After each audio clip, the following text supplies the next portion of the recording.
In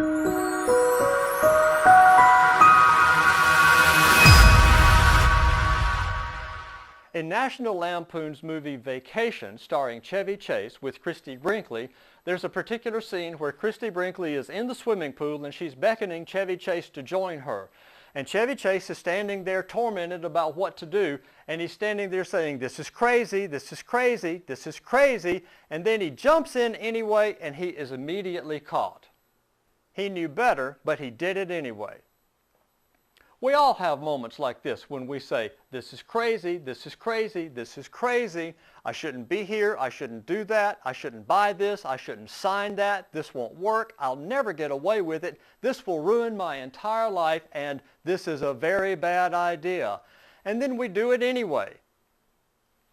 Now, I want you to remember this, but set it aside. We're going to come back to it in a few minutes. The economics collapse of 2008 had a rehearsal. It was called 1929. Here's how it happened. By 1920, mass production had come of age in America. In the early 1920s, the U.S. had developed great productive capacity for consumer goods such as refrigerators and washing machines, automobiles, radios, telephones, and the like. These were very expensive for the average worker at that time. Then, from the mid-1920s to the late 1920s, there was an explosion of installment credit. For the very first time, people could borrow to pay for all the new modern electric appliances. The natural order of things was greater sales meant an increased need to manufacture more goods, which led to a greater need for expansion, which led to a need for investment, which meant selling stock to people who borrowed money to buy the stock. There was a rapid rise in credit until it was known that there was more credit than cash. Now, this was their "this is crazy" moment because they knew they should stop borrowing, but they didn't, and the system collapsed. In 1934, the federal government enacted the National Housing Act to insure mortgages as a direct response to the crash of 1929. The Federal Housing Authority was also created. Now, the FHA created policies for the standardization of the criteria of what makes a good mortgage. This standardization helped change the mortgage to a commodity which could be bought, resold, and traded just like any stock or other investment. By the mid-20th century, mark-to-market accounting principles were formulated, allowing the present market value of a product or idea to be projected into the future as if it had already happened, but counted in the current books as profit. By the 1980s, the concept of managing mortgage securities began. Banks that originated mortgages didn't want to hold on to them because it took too long to realize the financial yield with a 20-year or a 30-year mortgage. Banks could make money faster if they could sell the mortgages or even trade against the future value of the mortgages. This was mark-to-market accounting.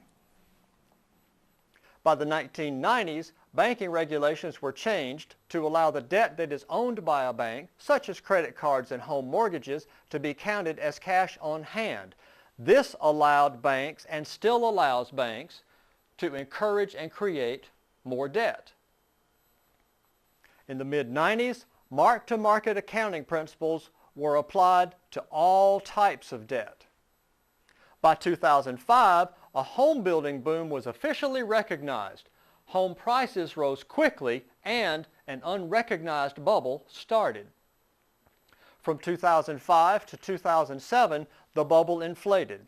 The most common phrases, "I don't want to be the only one not cashing in on the boom," and "I'm not as afraid of the mortgage payment as I am being left out," and "I know it's crazy, but I'm doing it anyway." By December of 2007, everyone was all in. The most common phrase, "I can't pay the balloon mortgage." By September 2008, the global economy collapsed completely. The most common phrase, "No one can pay the balloon mortgage." The second most common phrase, "I knew it was crazy, but I did it anyway." From 2008 to 2011, knowledgeable, competent, experienced people began to retire or quit rather than deal with the mess. This included builders, architects and designers, land developers, building inspectors, and honest bankers and lawyers. Now that's not a joke. There are more honest bankers and lawyers than the other kind, and the good ones have decided to take their money and go home and sit on the porch, which leaves a big gap for us to have to deal with. Also from 2008 to 2011, we have experienced record high national debt, new strict standards for money lending, new standards for investment, new taxes. The cost for everything from groceries to gas to medicine has skyrocketed. There are new building codes implemented. Green building has become popular, and the people with the answers are gone. And by 2012, you are left holding the bag for every mistake that has happened since 1920. Americans must agree to be patient, be steady, be sure, be careful, and be good Americans and help someone else calm down and be careful too. Then, when at last you're financially healthy again, don't be crazy.